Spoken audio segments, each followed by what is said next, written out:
Une mouche noire. C'était un dimanche d'été, l'après-midi, à la campagne. Il y avait nombreuses sociétés causant sous les marronniers. Une dame assise à côté de moi, se levant tout à coup d'un air effrayé. Voyez donc, me dit-elle, cette grosse vilaine mouche noire qui ne fait qu'aller et venir autour de moi. Elle veut me piquer. Chassez-la, je vous prie. Rassurez-vous, madame, dit un vieux monsieur qui avait regardé l'insecte de près. Ce n'est pas à vous qu'en veut la brave petite bête. Brave petite bête, répéta la dame tout étonnée de cette qualification sympathique. Eh oui, fit le vieux monsieur, car j'ai l'honneur de vous présenter, en la personne de cette vilaine petite bouche noire, une excellente, une laborieuse mère de famille essentiellement occupée de rétablissement d'un de ses enfants. Reculez un peu votre chaise, asseyez-vous et observez. Je crois que vous ne regretterez pas le temps consacré à cette observation. Il n'y a rien à craindre au moins. Rien du tout, je vous jure. Sur ces mots, la mouche noire devint l'objet de l'attention simultanée de 8 ou 10 couples d'yeux qui ne perdaient pas un seul de ses mouvements. Et voici ce que virent ses yeux. La bouche, un insecte corselet noir velu, portant 4 ailes de gaze sombre réticulées et un long abdomen en poire taché de roux, la mouche mordant à même dans un petit tertre sablonneux, prenait avec ses mandibules une petite boulette de terre, dont elle allait se débarrasser à quelque distance. Puis elle revenait à la charge, et de nouveau transportait au loin les matériaux arrachés du sol à l'aide de ses mâchoires. Il était évident que l'animal avait pour but le creusement d'un petit souterrain, et Dieu sait avec quelle fiévreuse activité l'opération était conduite. Voyage sur voyage, en moins de 10 minutes, le petit tunnel était assez avancé pour que l'ouvrière s'y pût enfoncer d'au moins 2 fois la longueur de son corps, qui cependant ne devait pas mesurer moins de 3 centimètres. Arrivée à ce point du travail, elle entra et ressortit 2 ou 3 fois sans rien rapporter. On eût dit alors qu'elle essayait si la circulation était commode à l'intérieur du souterrain.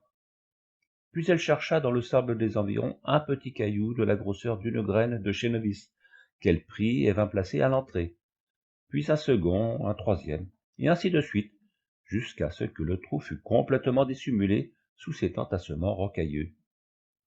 Cela fait, elle prit son vol et disparut. Voilà qui est achevé sans doute, dit un des spectateurs. Oh non pas, fit le vieux monsieur, attendez. Nous n'attendîmes pas longtemps.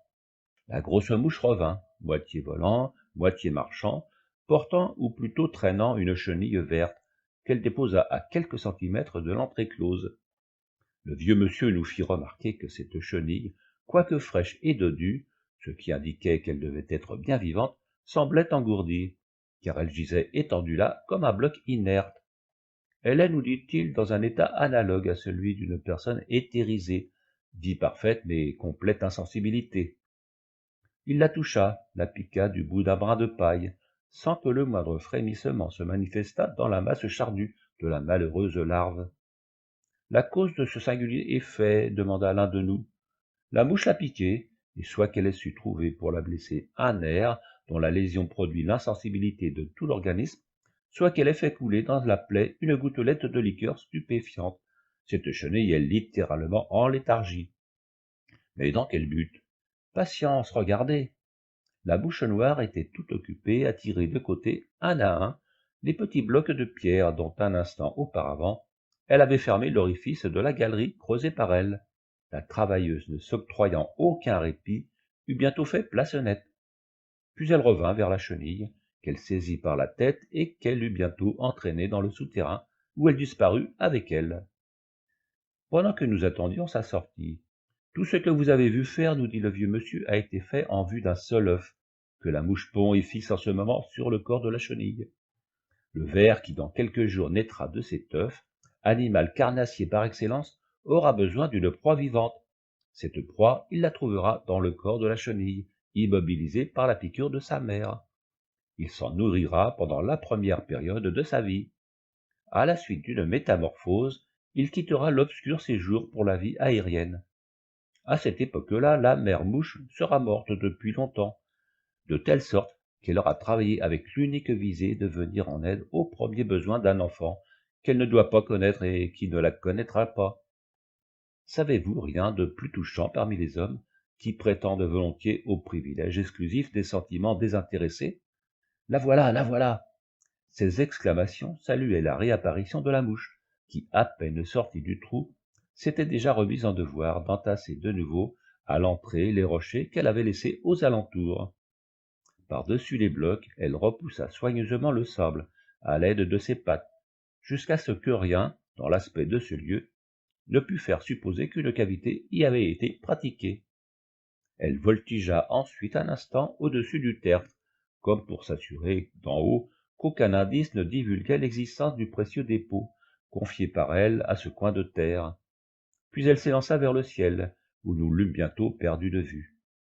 Pendant que nous la suivions encore du regard, le vieux monsieur était allé prendre dans un coin du jardin une de ces petites houlettes de fer qui servent à la transplantation, et l'ayant enfoncée obliquement un peu en avant du souterrain, il pesa sur le manche de l'instrument. Le fer ramena au jour la chenille, au flanc de laquelle était attachée une mignonne perle blanche allongée. Voilà l'œuf, fit le vieux monsieur, vous voyez, je vous le disais bien, tout ce travail pour une mouche à naître. Il n'y a qu'un œuf, rien qu'un. Remettez-le, remettez-le, criâmes nous d'une commune voix, car cette idée nous eût été pénible à tous de réduire à néant l'œuvre qui avait coûté tant de peine à la mouche noire. Un nouveau petit trou fut donc creusé, dans lequel la chenille et l'œuf qu'elle portait furent glissés délicatement, et dont on ferma l'entrée avec grand soin, comme avait fait la mouche. Et pendant toute la soirée, il ne fut question que de cette mère à la fois si prévoyante, si active et si industrieuse. Le vieux monsieur nous dit que cette mouche, d'ailleurs assez commune dans nos pays, a reçu des entomologistes le nom d'amophile des sables. Il ajouta qu'elle appartient à l'ordre des hyménoptères, à la famille des fouisseurs et au groupe des sphégides.